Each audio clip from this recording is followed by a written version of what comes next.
The following is a Hoop Ball presentation.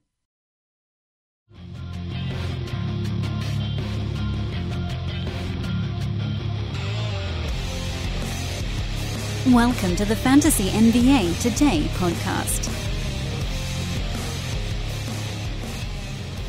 Well, I am very happy to say that the fires are improving in California. Man, it's been a week.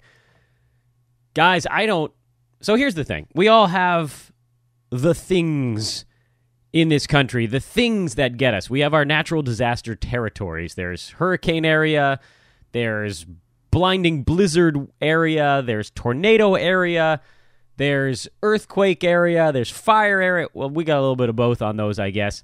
This has been really bad. Really bad. Just as a point of reference. And, you live through a lot of these things. When I say live through, I mean just having witnessed them living in California, earthquakes, fires, whatever.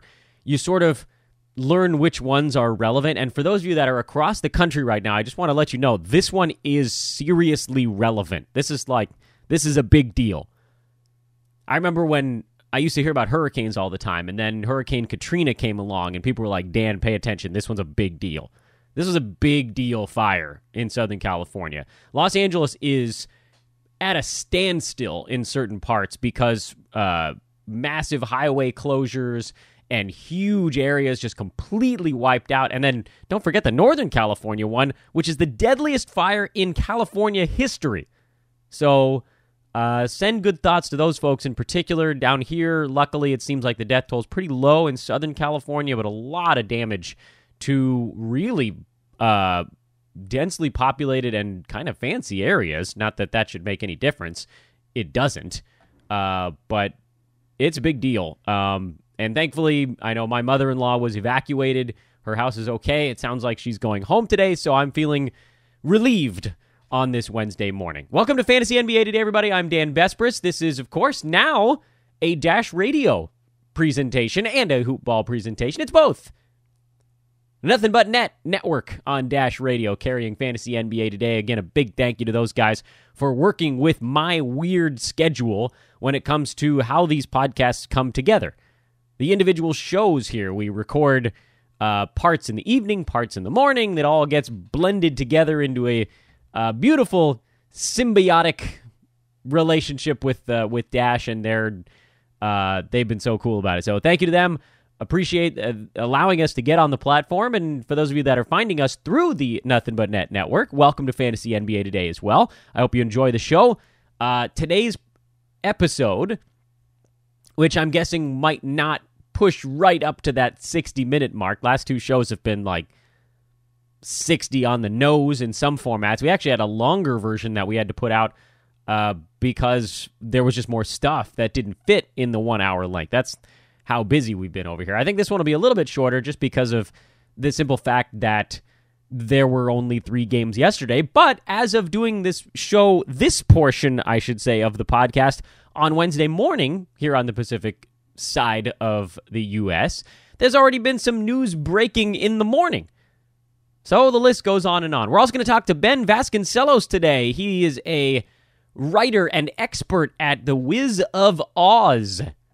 So we'll break down some Wizards stuff. We recorded this segment a few days ago, so I think it was definitely before their victory. Their latest game was actually a win, but just about the reintegration of Dwight Howard, the locker room stuff, which has, since the time of recording, quieted down just a little bit in Washington, but just, again, one of the massive underachieving teams in the early part of the season, and a under bet that feels good at the 1 month mark, but obviously still a very long way to go. And then, of course, we'll get you ready for a large Wednesday card. Things ramp up again tonight. This is really an old-fashioned NBA week, a medium-sized Monday, a very small Tuesday, and an absolute whopper of an 11-game Wednesday. Almost everybody's playing tonight. It's a big one. So that'll be towards the end of the podcast. We'll, of course, talk about the gambling side as well. Able to nail that Houston lean in yesterday's games, and that feels good. That was one of those ones where everything was easy. Houston underrated coming in. Denver overrated coming in. One team on the way up, one team on the way down in terms of how they're playing, and totally mismatched line. No, there's no way Denver should have been a 1.5 point neutral site favorite against the Rockets, especially not right now. And Houston clobbered them, so won it outright, not only covering. I'll see if anything pops up on today's card as we get to that point of the pod as well. First things first, let's talk about the breaking news, which is not an earth-shattering piece of information, but a couple of things have come out this morning that I think are worth talking about. Number one, there's a rumor that the 76ers are going to be making a play for Kentavious Caldwell-Pope, which is an interesting idea. The Lakers obviously have been sort of hands in the pockets with Clutch Sports, LeBron's agency that also handles Kentavious Caldwell-Pope. Rich Paul is the agent over there. The Lakers have a glut of guys at that position. They just don't need another shooting guard on their team. Brandon Ingram's playing a lot of shooting guard. Josh Hart is clearly a shooting guard for that club. Lance Stevenson. And KCP has fallen basically towards the back end of the rotation. Sixers could use some shooting. KCP is an okay shooter. And I don't know what necessarily the Lakers would look for back in a deal like this, but it's an opportunity to move. Everybody's on a one-year contract. Maybe the Lakers can move some of these guys and get a second-round pick back or just some assets they could package for a future deal. I know what you're thinking. As the Laker fan in me, I've thought this through, and the key here is not necessarily that the Lakers want to stockpile picks to build a team through the draft, but in fact just to have a boatload of assets when they almost undoubtedly make a run at Anthony Davis next year. Just to have, like 5 second-rounders and a couple of first-round. Let's put it all together, man, and offer it up and make that big deal. So this is all about stockpiling assets for a future trade. And if this comes to fruition, I think that would probably be a good thing for both sides. Sixers want to make a run at it. Lakers less so this year, and KCP is unnecessary in their current format. From a fantasy standpoint, it has no bearing. Second piece of news that broke this morning, Jonathan Isaac has been cleared to return. He could play tonight. Not sure what his situation is. As I tweeted out this morning, I'm not starting him, even if he is in there. Even if he's a starter, I think there's going to be a ramp up on minutes. It sounds like there is indeed a minutes restriction, and so for that reason, you want to let him get back up to full speed before dropping him into your lineup. But this is great news because as of like 2 days ago, we had no update on Isaac, and now all of a sudden he's basically ready to go. He should be owned everywhere, but again, hold off on dropping him into your lineup. When he's playing 20 minutes a game, it's really not enough. We want him to get up into the mid to high 20s, and then we will utilize his services. Third piece of news from this morning, Markelle Fultz benched J.J. Redick into the starting lineup. Fantasy ramifications, are almost negligible because J.J. was doing a lot even off the bench, but this is something we saw coming from a long time ago. Philly needs floor spacing. Fultz's brain and shot are not working in concert, and so J.J. makes a lot more sense with a Jimmy Butler, Ben Simmons-led ball handling, and then Joel Embiid, he's best outside shooter of the three of them, but they need other guys that can actually space the floor a little bit. It's not entirely clear what the rest of the rotations are going to look like, but it does appear as though Wilson Chandler is also in the starting lineup, and I'm guessing that's going to stick for a bit, but how his minutes and Mike Muscala's minutes all get distributed, that's anybody's guess right now. This is one we're going to be watching because Muscala does actually have some fantasy appeal. He doesn't play enough as of right now. He's averaging just 21 minutes a game. He sits outside the top 200. So again, he's not close as of this moment. But if you look at some of the individual games, like for instance, when he plays 25 to 28 minutes, there's the possibility of something there. It is by no means a guarantee. You can look at some of the games from last year where Muscala's minutes got a little bit bigger. Some steals, some blocks, some threes, not a ton of any of them. And so for my money, I'd rather have like a Jeremy Grant, who's like an upgraded, like a powered up Mike Muscala. you bought him the upgrade in your video game store, and Muscala became Jeremy Grant, and so you probably lean that direction. Kevin Knox, Emmanuel Mudiay into the starting lineup for the New York Knicks. See, there's a lot of news this morning coming out. It's a fun Wednesday so far.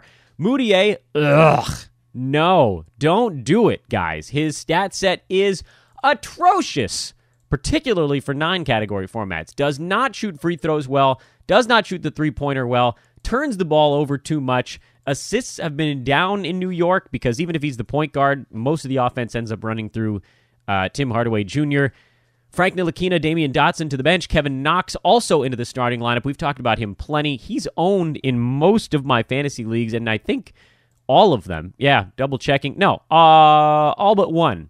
All but one of my fantasy leagues, Kevin Knox is owned. And I don't entirely know why, because what we've seen so far from him is as his minutes go up, his shots go up, and almost nothing else does. We will see if moving into the starting lineup changes things a little bit, but he's going to be out there with Mitchell Robinson and Noah Vonleh, so he's the small forward, which means not a ton of rebounds to be grabbed, not a ton of assists to be grabbed. We're going to need some steals out of you, Kevin. Otherwise, you're just a scorer. And if that's all you do, there are some unique situations where that's useful, but 9-category fantasy would not be one of them. Still, the Knicks go right back on the homework list because this is interesting. New players on both sides of the mini Philadelphia trade. Sounds like they will be in uniform. We don't know exactly what their roles are going to be. Rob Covington, Dario Saric, both ready to go. Jimmy Butler ready to go as well. So this is also stuff that we're going to keep an eye on, but we'll get to that segment of the show later on. Quickly, a breakdown of the Tuesday card. Just 3 games last night. It was not a particularly interesting fantasy night, but there were a couple of nuggets to take away. Number 1, Charlotte was just terrible. That was not something we were looking at, but Jeremy Lamb was great. He saw his normal allotment of minutes. Basically, no Tony Parker getting involved. Malik Monk didn't take any of his minutes, and so when Jeremy Lamb gets into the 30s, he's a monster. He's a fantasy bona fide. He is a great free throw shooter. He'll get you steals, points, rebounds, a couple of threes sometimes. This time he only had 1. All of the people that are like, what should I do with Jeremy Graham? In a 9-category format, he's a top 65 guy right now. 65. He's been stellar. He's averaging almost a steal and a half a block, less than a turnover. He's shooting 93% at the free throw line. He's been great. So just please stop asking about Jeremy Lamb. He's not a drop under any circumstance. Even at 24 minutes, he wasn't a drop. He's at 25 minutes now after one big game yesterday. That number creeps up to 26, 27. He could be a top 50 guy. Seriously, I'm not exaggerating. The rest of the Hornets, tough to take a whole lot away from this thing, but it does appear as though there is a Marvin Williams streaming opportunity if you want to go that route with Michael Kidd-Gilchrist on the shelf. I don't know that he's going to be out all that long, but this is just a reminder that if MKG ever goes down for a more extended stretch, then old man Marvin, he jumps right back into fantasy value. Cleveland side, Tristan Thompson, 11, 21, and 5. No defensive stats, which is a little bit unfortunate. You play 28 minutes, you hope you'll just sort of fall into a steal or a block, but that's never really been his game. He's a rebounding monster right now, and he should be used until further notice. I think I said this a couple days ago. This was sort of the big one. This is the game that's going to get him super owned in leagues. His ownership has gone up by 16% over the last 24 hours. Which is crazy. People react so slowly to things. He's been rebounding for the last 9 days. 16, 15, 12, and 21 over that stretch. Quick math on that. Boop, boop, boop, boop. Plug it into the mental calculator. 33 and 31 is 64 rebounds over 4 games. That's 16 rebounds a night over his last 4 games. He's also scoring in double digits. Not that that matters all that much. And his field goal percentage has finally gotten back up where it needs to be. On the season, he's just inside the top 150, which is not all that impressive because of his bad free throw shooting, the turnovers, and the lack of defensive stats. But over the last week, basically this stretch we're talking about, he's a top 90 guy, and it's an unbelievable specialist ability. I know that it just says top 90, but 16 rebounds a night is worth using because it's basically 2.5 times what you'd need to win that category in a roto league. Meaning, 1.5 other guys on your team could get 0, and you'd still be in position to win that category. And most of the guys on your team are probably not putting up a 0 in the rebounding department. 6.5 is basically what it takes. A little bit less than that usually to win rebounds in your league, and like a little over 6 is usually what it takes to get you into the top couple. Then there's often one team that's like way out in front of everybody. So if you don't worry about the punt team and you just go for second place, then you're looking at 6.3 or something like that. So again, we're talking about, that's 3 times basically what you'd need. Thompson got you 21 last night, and then 2.5 roughly with the 16 that he's been averaging. So he should be in there every night until further notice. As far as the rest of the Cavs go, Larry Nance is a very safe stream while Sam Decker is on the shelf. Chetty Osman is expected back sooner. I'm curious to see what that does to the rotations. It's not entirely clear because Larry Nance actually saw a lot of his minutes yesterday at power forward, so the return of Osman could actually knock him back into fantasy irrelevance. Sucks, but it's true. So this is why you have to be really careful with the Cavaliers. Jordan Clarkson has actually been okay lately, which is kind of weird. Rodney Hood I don't trust because he doesn't do anything besides score. J.R. Smith you don't trust because he's J.R. Smith. David Nwaba's a guy I'd love to trust if they would actually give him consistent minutes, but they haven't been. And Colin Sexton is a point guard who doesn't pass very well, and that makes him sort of a tough guy to own because he also had 4 turnovers yesterday and shot the ball poorly. And this is a team that shot 53%. Colin Sexton and J.R. Smith were the only Cavs who played a few minutes in this game that shot under 50%. That tells you all you need to know. So yes, we did a little bit of a box score breakdown on that side. But you know what? Cleveland was kind of our one homework assignment from yesterday, so we were going to pick them apart. So it goes. You have to deal with it. Houston, Denver, this was our betting pick of the night, but not a whole lot from the fantasy side. We were keeping an eye on the Houston ledger because Carmelo is basically done, and everybody else that they normally play was sort of in there. They went 8-man rotation in this game. That's a Mike D'Antoni special, clearly showing how much this game meant to them, and they won it handily. The story that emerged from this was not Gary Clark. That's what everybody thought was going to be the guy, but instead was James Ennis, who had 16 points on only 8 shots, 4 rebounds, a steal, and 2 blocks. Here's why he can be watched, but don't expect too much. He's averaging 23 minutes a game right now, and he's outside the top 200. It tells you basically what you need to know. His fantasy game is just not that great. He is like a poor man's version of his teammate, P.J. Tucker, who played 41 minutes while sick and posted 12 and 6 with a steal, a block, and 4 3-pointers. Now, in this one individual game, Ennis's line was better than Tucker's because he made 2 free throws, only had the 1 turnover, which PJ also had. Ennis with a steal and 2 blocks. PJ only had 1, and he made 6 out of 8 shots instead of 4 out of 8. On a short card night, it looks like there's a bigger difference between those two guys than there actually is. But this is, I think, a really nice example. Ennis isn't going to make 75% of his shots. PJ Tucker isn't going to make 50% of his shots. But one of them is closer to what the actual production will be than the other because they both tend to take a lot of threes. James Ennis didn't make his free throws so far this year. He doesn't rebound all that much. He steals a little bit, a lot like Tucker. So if you're picking there, he's going to have to do this at least a couple more times before I'm even remotely interested. Meanwhile, PJ still coasting along. He's a top 75 value on the year in 9-cat formats, and nobody wants to use him because it's not flashy. 9 points a game doesn't really get you all that excited, but 2.5 3-pointers, 1.5 steals, half a block, less than a turnover. That's a guy you like to have in your lineup because he helps you in 3 distinct categories, and later rounds, that's what you're looking for. Specialists, they're a big deal. Juan Hernangomez, Juancho, played 39 minutes but didn't do anything with it for Denver, so I guess that's something to watch while Will Barton's still out. Torrey Craig back to the bench and didn't do anything. Monty Morris had another decent ball game, but he's been too inconsistent, so just not that interested. Golden State finally pulled away from Atlanta late in this ball game, 110-103. Quinn Cook's stream 2018 was successful in this particular ball game, and so you can keep rolling on that one, provided the Warriors' competition remains clunky, and it appears that they will. Steph Curry, we don't know his exact timeline. Groin strains, I'm telling you, man, they linger a little bit. I know he could just pop up and play again, but I'm not convinced of it. For Atlanta, nice to see Taurean Prince now make shots in 2 consecutive ball games. This is a really good sign.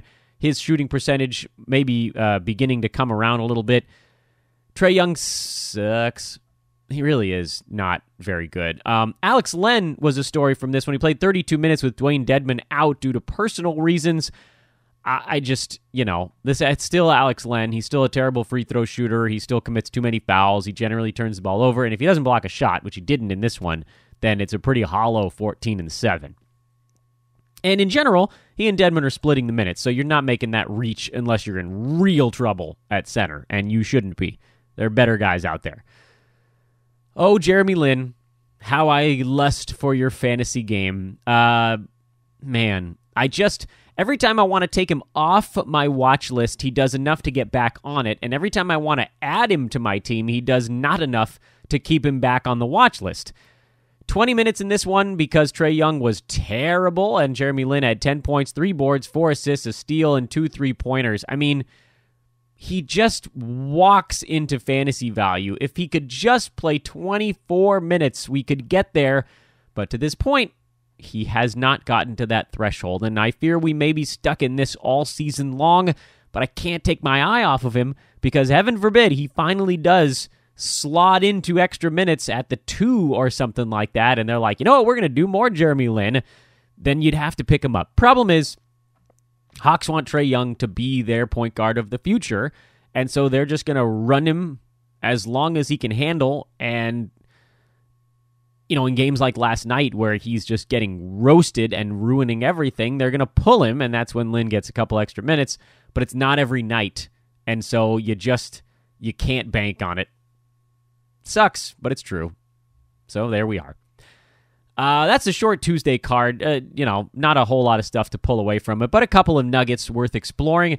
And the segue here, which is not exactly an easy one to turn, is I want to get into the Washington Wizards with our guy Ben. But before I do, I want to remind everybody we've got DFS Beat the Expert contest going on over at Hoopball tonight. It is tonight. It is tonight. I say it again. It is tonight. Beat the Expert. It's a $3 entry over at DraftKings. The top 10 spots, by the way, it's a 50-person maximum, and we may or may not get to that point because we only started announcing it yesterday. Top 10 slots pay $15 a piece. What if only 35 people show up? You only have to beat 25 people in that spot, and you could turn your $3 into 15. In addition, the number 1 overall in the contest wins a Hoopball t-shirt, like the ones you've seen me wear on our Live Shirt Fridays. They're sweet. They are sweet. They're really nice quality. Our very own Adrian Benjamins actually produces those for us. They are fantastic. Again, number 1 gets a Hoopball t-shirt. Top 10 get $15 a piece. $3 entry, 50-person max. It's at DraftKings, and the link you can find through all of our various Twitter channels, at Hoopball Fantasy, at Hoopball Tweets, at Dan Besbris. Mike Apatria, our DFS expert here at Hoopball, is going to be leading the contest. You can follow him on Twitter, at Mike Apatria. Please do check that out. I think it's going to be a lot of fun for you. You have a fantastic chance to win. The odds are better than most contests because, if it doesn't fill up, you don't have, you have an opportunity here to get more money than what was put into the pot. Maybe I shouldn't promote it like that. Sorry, DraftKings. Doesn't matter. I want to get more people into this thing. I want you guys to all check it out. Also, if you're thinking, well, I don't have a DraftKings account, have I got some good news for you? Go to hoop-ball.com, click on the Premium tab, choose Go Premium, and the free in-season premium content link through DraftKings, that's there. You click on it. It'll take you to a page at Hoopball that gives you the rundown on basically what the promo is. You click on a link there. It'll navigate you through to DraftKings. You sign up for a new account and put $10 into your DraftKings pot, and you get the Hoopball Premium membership for free. That's right. You can sign up for a new DraftKings account, put $10 in it, you get the Hoopball Premium membership for free. You just have to navigate there through Hoopball so they can see that that's how it happened. Then they will send us a note saying, hey, you got a person came and signed up through Hoopball, so give them their prize, and we'll give you the prize. In that instance, and I'm just setting this up hypothetically for you, and then we're going to get into our chat with Ben Vasconcellos, you could sign up for a new DraftKings account, put $10 into it. Okay, you're negative 10 at that point. But you got the Hoopball season membership, which is $25. So from a value standpoint, you're actually up 15. You put $3 of that 10 into this Beat the Expert contest tonight. That's not an additional cost. You've already paid that money. It just comes out of the 10 you already put in. If you win, that 3 comes back as 15. So you'd be plus 12 in that spot. Meaning that your DraftKings account now would have, let's see, we can do this math. We're beep, boop, beep, beep, boop, beeping again. Your 7 is going to turn into 22, so you'll have $22 in your DraftKings account. You'll also have a Hoopball Premium membership. You just have to spend the other 7 of the 10 you put in, and so in a worst-case scenario, in that spot, you would be up $5 and the premium membership. You could cash out at that point.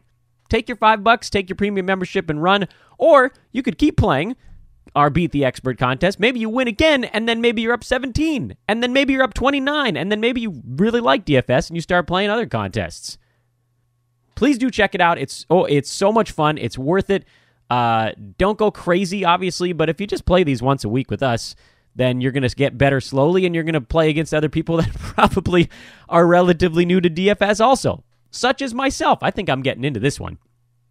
I got a good feeling about a big card tonight. I'm going to make some weird picks, and it's going to work out for me. Or not.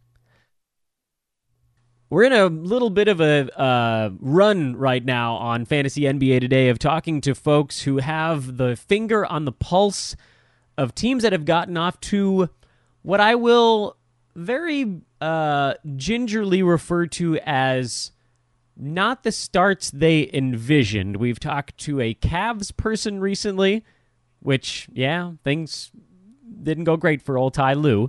And now today, we get a chance to talk to Ben Vasconcellos, who follows the Washington Wizards. He writes for the Wiz of Oz. And things have not exactly been the start that Washington envisioned as well. By the way, you can follow on Twitter at BVasco, BVASCO45.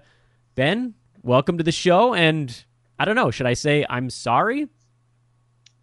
Appreciate you having me on, and that's exactly what you should say. Well, then in that case, I'm sorry. It's been a little bit of a rough start for the Wiz. They got a win. I thought maybe that was going to be the start of something. You often see teams come out of losing spells with a victory and then feel good moments, and then they just got absolutely pummeled by a Dallas Mavericks team that's just not that great.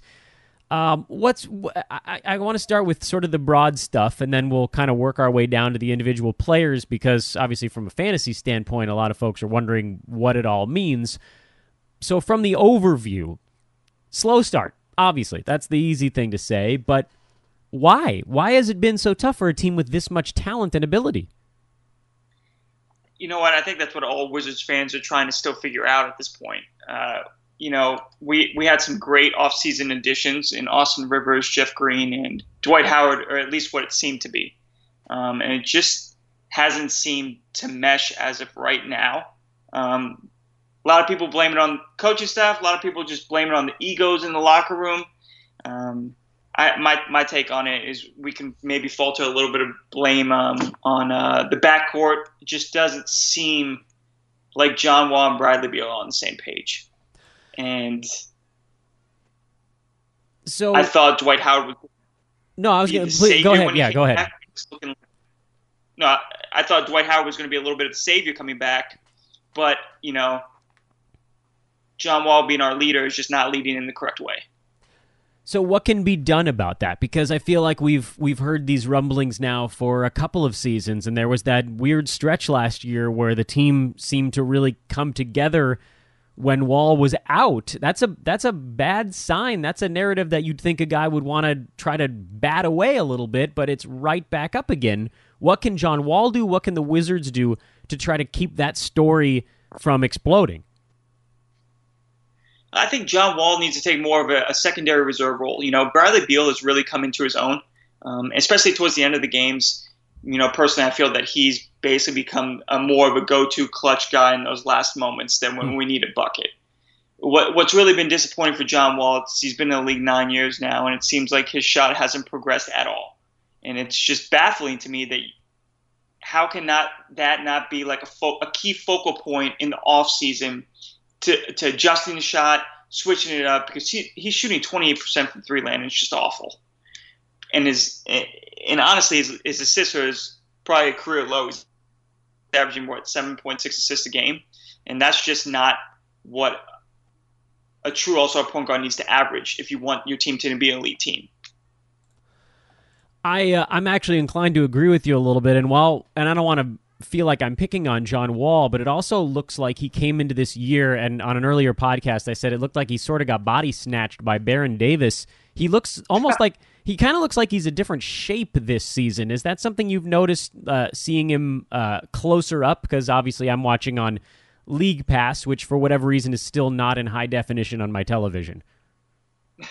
No, it's definitely visible. I think people are blinded because John Wall still is quick, but to Wizards fans, he's not as quick as he used to be. The agility's off. I don't know if it's just him doing too much partying during the season, the off season, and he's put on some weight, but it's definitely visible and it's definitely showing.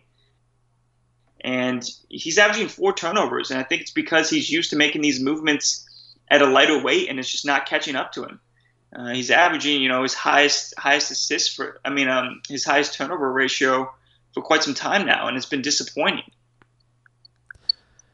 So you mentioned Dwight Howard, and so I kind of want to pivot that direction because as a Laker fan, and I try to keep this somewhat bottled up on the fantasy podcast, but I got a Lakers show where I can let it all bust loose. As a Laker fan and as someone who's sort of followed Dwight since his time in LA, it seemed like wherever he's went, he's played fine, but the guys around him have suffered a little bit. So going into this season with Washington, I'll admit, I came on this podcast and I said, I think Dwight Howard's going to be a problem. But the problems seemed to happen before he even showed up, and it almost seemed like Dwight made it a tiny bit better in a crazy backwards universe. How does his return impact the team, or is it having almost no impact at all when it comes right down to it? I mean, you summed it up actually perfectly. You're in trouble when Dwight Howard's the savior for the law. Yeah, that's not a great sign. But I mean, he's been okay so far in very limited time, right? What we've seen is just, he's only played 3 games, so it's a good sample size from what we've seen. There's no issues, there's no egotistical issues with him. It's more of the backcourt and the other individuals in the locker room. So it's kind of been refreshing to see him come. His first game was great with 20 points. We desperately needed him because we are basically last in every defensive category. We're getting out-rebounded. We're getting out-hustled. There's no interior presence. I don't even want to begin to start with the play of Jason Smith and Ian Mahimi. It's just been god-awful with those guys in center position.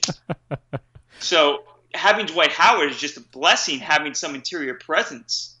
Because the Wizards seem to have extreme problems with athletic big men. They have no idea what to do.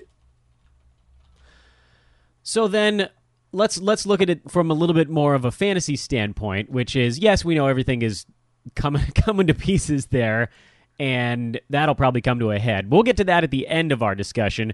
Dwight Howard's return historically has meant bad things for anybody that's relied on getting easy looks near the bucket on the same team as Dwight, and it's not because he steals that from him, it's just that he's there, and so it creates a certain measure of congestion. It also tends to be a little bit of a negative in terms of other big guys' ability to rebound on the floor nearby. He's a very good rebounder. It's not that he's stealing the rebounds, but he's just good at getting them. So for guys like Markieff Morris and Otto Porter, what does Dwight Howard mean?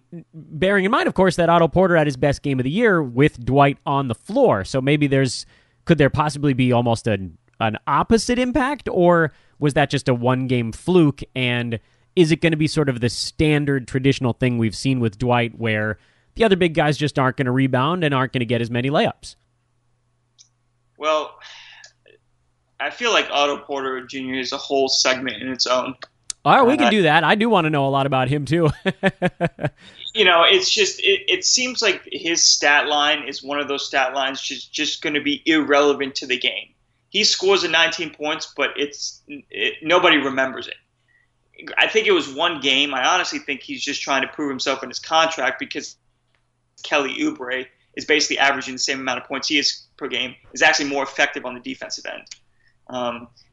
As for Dwight Howard, he's going to take some shots away from Markieff Morris. I think he's going to be the one that doesn't benefit from the return. But from a rebounding perspective, our leading rebounder before Dwight Howard came back in was Austin Rivers. Oy, oy, oy. So Porter, Markieff Morris, whoever you want to throw out there at the forward position wasn't rebounding at all anyway. You can see Morris takes a hit. He had one game against the Knicks. We had 16.6 rebounds, 5 assists. But really, when he played against the Mavericks and the Thunder, Morris had 4 points in each of those games. So do I think it hurts Morris? Yes. As for Porter and Kelly Oubre and the other forwards, I don't think it's going to be that much of a hit. Seems like Scott Brooks likes to, get out open in transition and get up quicker shots, especially at the three-point line. So I don't think Dwight Howard might not play as much as people think if he's going to stick to that type of offense, which I, already don't agree with because it's just not working for us. So you mentioned Otto Porter, and I kind of have to go there now.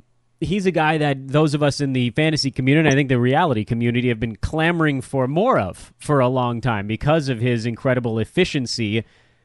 Is it ever going to happen? Is there ever going to be an Otto Porter that gets a little bit more aggressive, that takes the usage away from a John Wall, or it is just who Otto Porter is? I think at this point we just got to realize this is who Otto Porter is. I thought that, matching the offer that he got from the Brooklyn Nets was a mistake, especially with Kelly Oubre in the wings. You see that he's currently averaging about 11 points a game right now, and it's a little bit lower than what he averaged last year, which was about 14 and a half points, which, to Wizards fans, we thought he was going to be able to take the next step. The problem with Porter is that he does not have a move to the basket. It's 3-and-D, so he can either shoot a three-point, play some defense. He's come out in the media and said that he has some type of mid-range. I don't know what he's talking about because that hasn't been displayed at all. But there's no type of one-on-one move to the basket, and I think that limits him in further progressing. And I think what you see is what you're going to get from him, which is very disappointing. He kind of reminds me of the good old Gilbert Arenas days with Caron Butler and Antoine Jameson and poor man's big three back then. But he kind of reminds me of Antoine Jameson, where it's, he's going to get anywhere from 15 to 20 points a game, but it's going to be an ineffective 20 points. Those were good. I don't want to say those were good days, but those were certainly interesting days for you guys. Never a dull moment in the nation's capital. Okay, let me ask you about the future. By the way, should mention again, we're talking to the great Ben Vasconcellos of Wiz of Oz. You can follow Ben on Twitter at bvasco45, at Wiz of Oz is the Twitter handle of the Wizards. I believe that's the fan-sided side, right? Yes. Yes, perfect. Ben, towards the future now, we take our eyes and we point them towards what's to come for the Washington Wizards. If things continue down this path, we've seen enough teams over the years to know that if you don't win a few games, it's going to come to a head. What happens if we get to that point? Is anybody actually movable on this team? Does it go to the coach first? How does a potential negative future play out? Well, I think the next game is going to tell it all for us. We play the Magic next game. If we can't beat an Orlando Magic team, then I think it starts going downhill. I think things start to shake up. I think the first person that's going to be gone, unfortunately, is going to be Scott Brooks.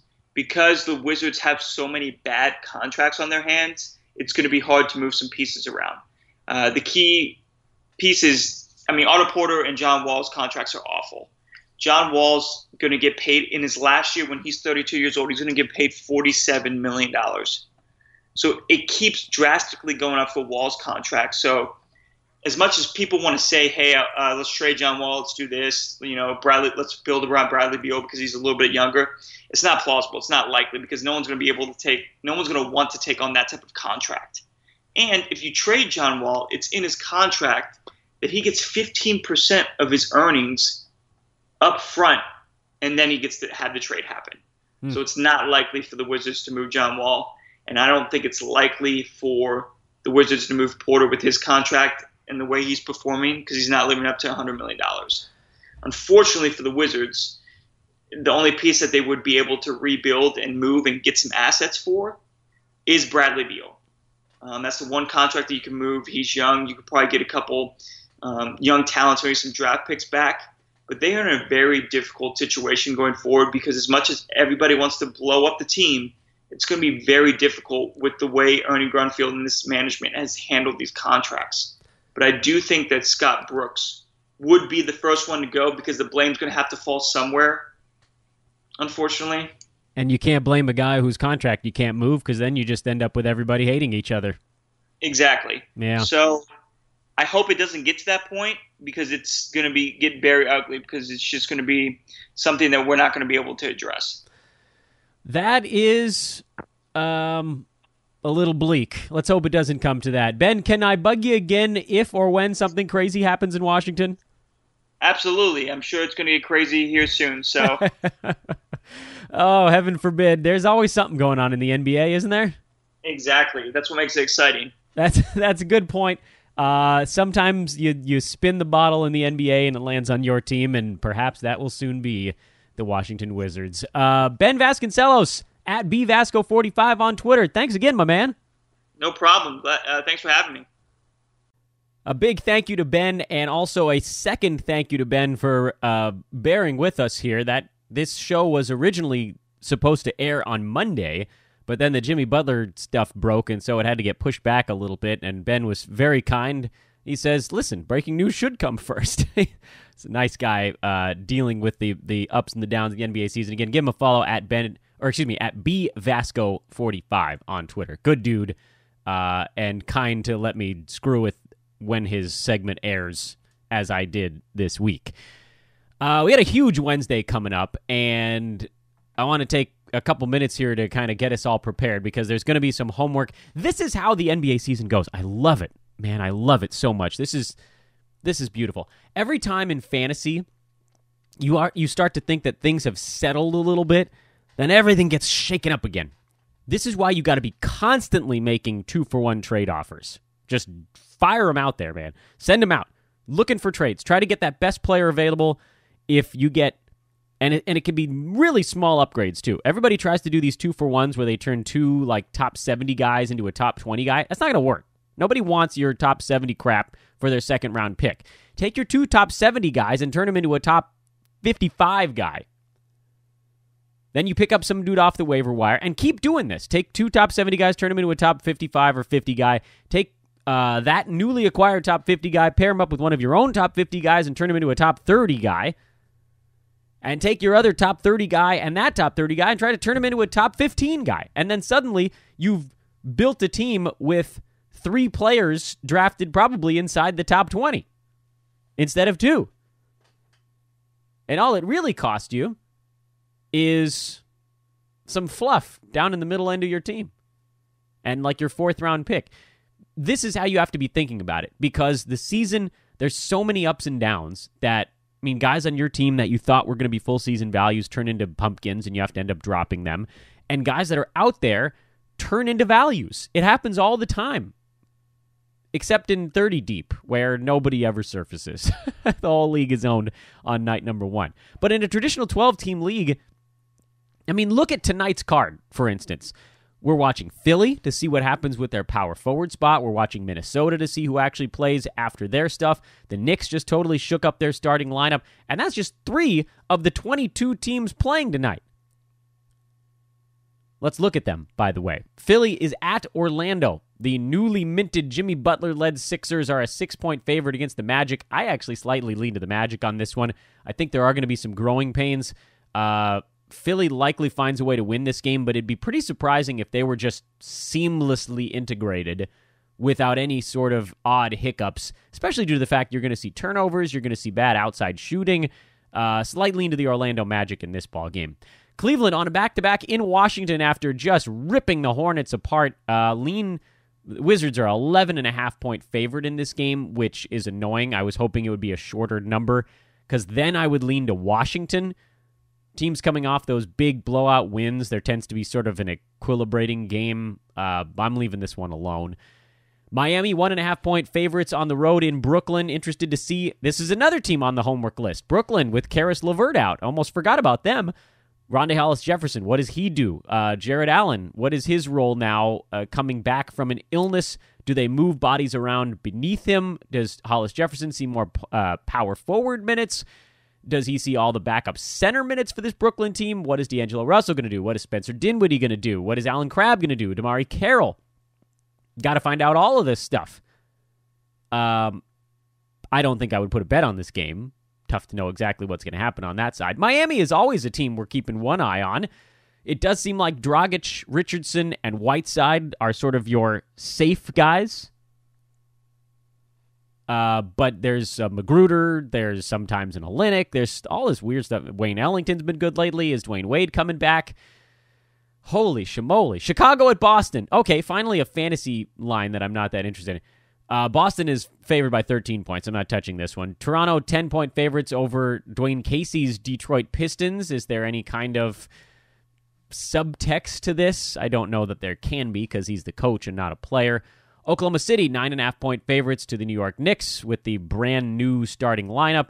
Minnesota with all their weird new pieces, a 1-point favorite over the New Orleans Pelicans. This line makes no sense to me at all.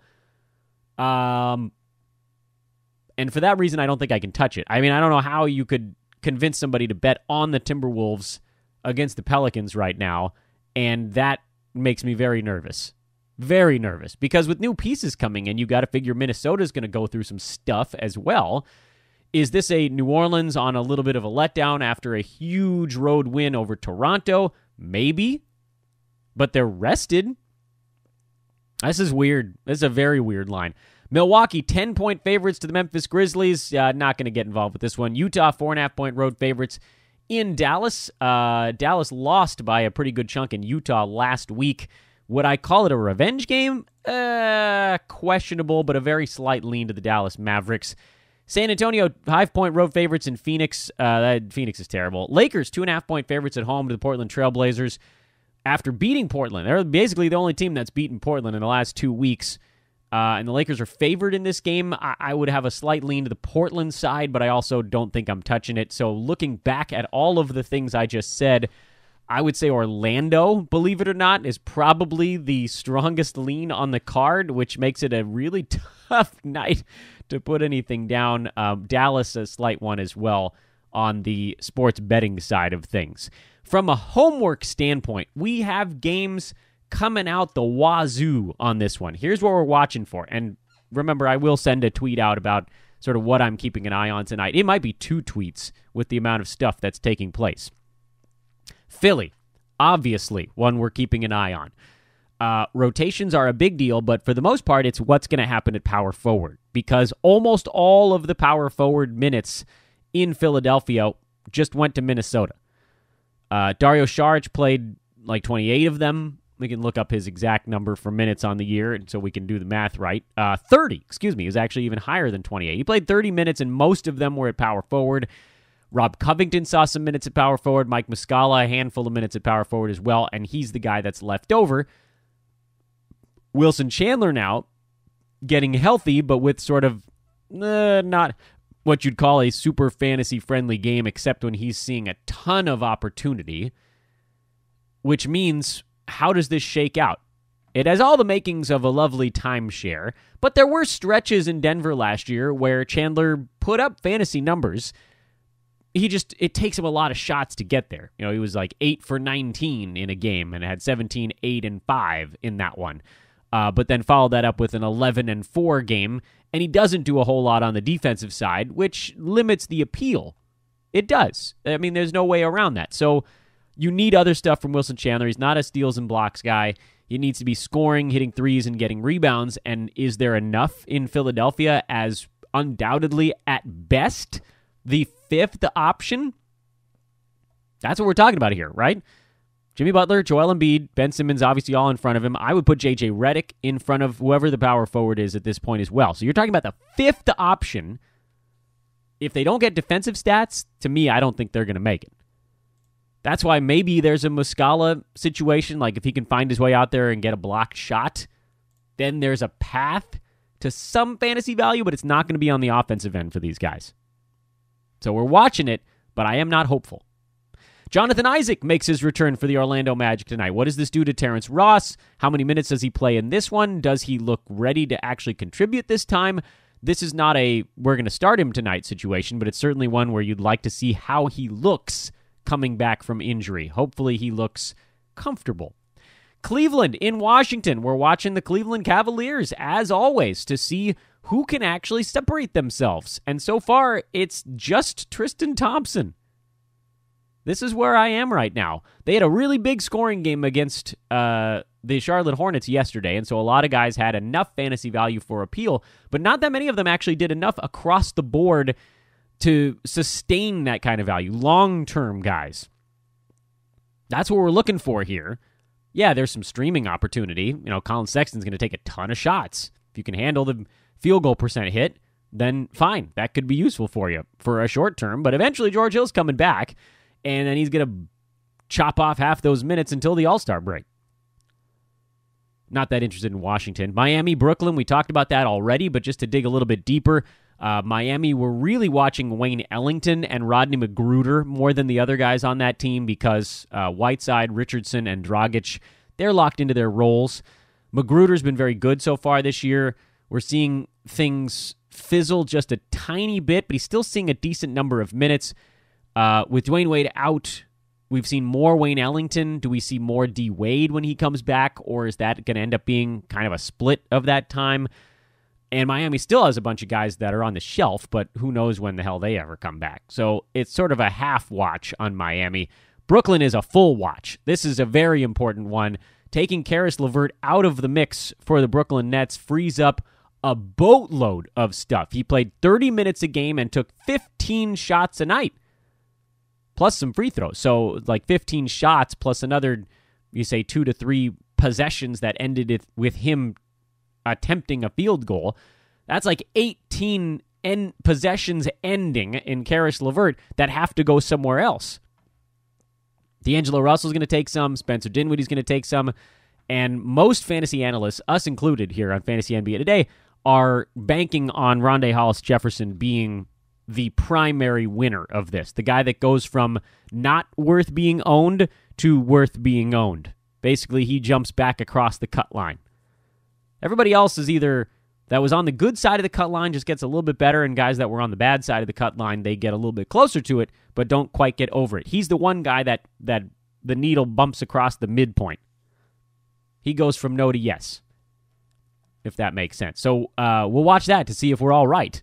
It's quite possible every fantasy analyst in the world is wrong on this one, but we're going to watch it, and we're going to find out. That's the educated guess going into it. Let's hope it sticks, because I picked him up in like 3 places when LeVert went down. Chicago-Boston, not interesting fantasy game. Thank goodness. Detroit-Toronto, also really not that interesting. Would love to see Danny Green not get into foul trouble for a game and not turn the ball over a whole bunch of times. He's in a weird week-long stretch of giving the ball away. This seems like a pretty good time to do it. Who's he going to have to deal with? Reggie Bullock? Better not pick up any fouls there, you turd. New York at Oklahoma City. This one's one worth watching for sure. Emmanuel Mudiay, Kevin Knox into the starting lineup.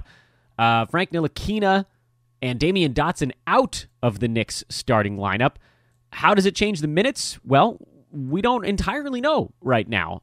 They could be the same minute breakdown, just in different units. But Mitchell Robinson is still a hold, especially after that 9-block game. Apparently Noah Vonleh is Teflon right now. He's still in the starting lineup, just grabbing rebounds. Enes Kanter's been able to do enough to hang on. Tim Hardaway Jr. has been playing well. Mudiay, as I mentioned earlier, is just a terrible fantasy asset. Kevin Knox is one we don't fully understand, but in limited time so far has been very points heavy. But let's keep an eye on that. It seems like they want his offense in the starting lineup. Their offense has been so awful that maybe you just get a little bit more versatility in there alongside Tim Hardaway. Or maybe you put Cantor back in. Heaven forbid. He's actually an okay offensive player. New Orleans at Minnesota. We're obviously watching the new rotations in mini. I am benching Taj Gibson in the leagues where I have him just to see what happens tonight. I'd be benching Rocco and Šarić as well. Considering benching Derrick Rose just to see how many shots he get, but it does seem like they love him. They didn't get a shooting guard back. They sent away Jimmy Butler and got back guys bigger than Jimmy Butler. So I think Rose's role is safe, especially in a very high-scoring game, likely against the Pels. This is the highest total on the board tonight. So I think you get in the guys that you feel pretty comfortable with. And so for that reason, I'm leaving Derrick Rose in most likely. Milwaukee, Memphis. I mean, we're mostly just watching slow-mo at this point. He's been getting better every single game, and I expect that to continue. Utah, Dallas. Sounds like Wesley Matthews is back, so that sends some weirdo in Dallas back to the bench. I think it was Dorian Finney-Smith in their last one. Their rotations are so strange that it's sort of tough to know. Wesley Matthews has been a top 100 guy, so you sort of keep running him out there. I've said on this podcast before, I'm a little worried about what happens as his shot volume decreases.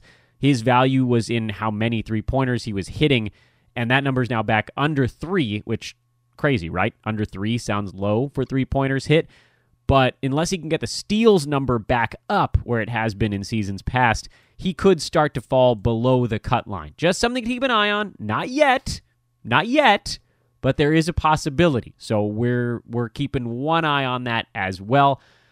San Antonio, Phoenix.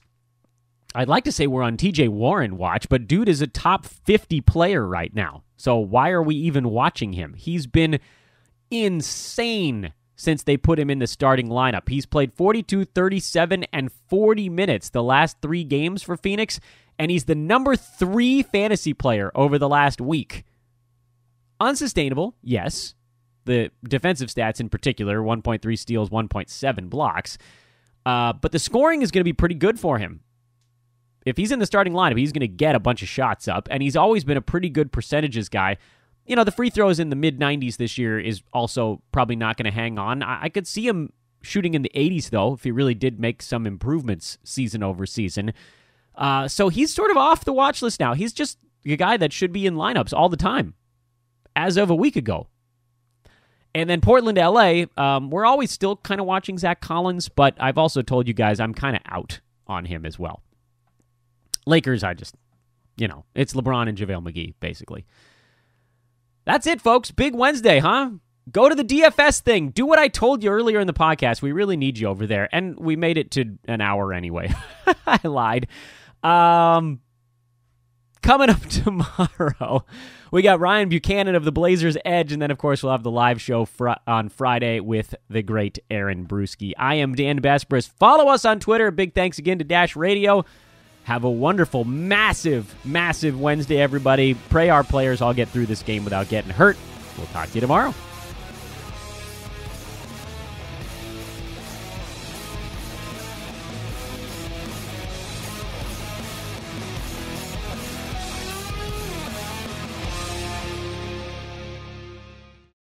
This has been a Hoop Ball presentation.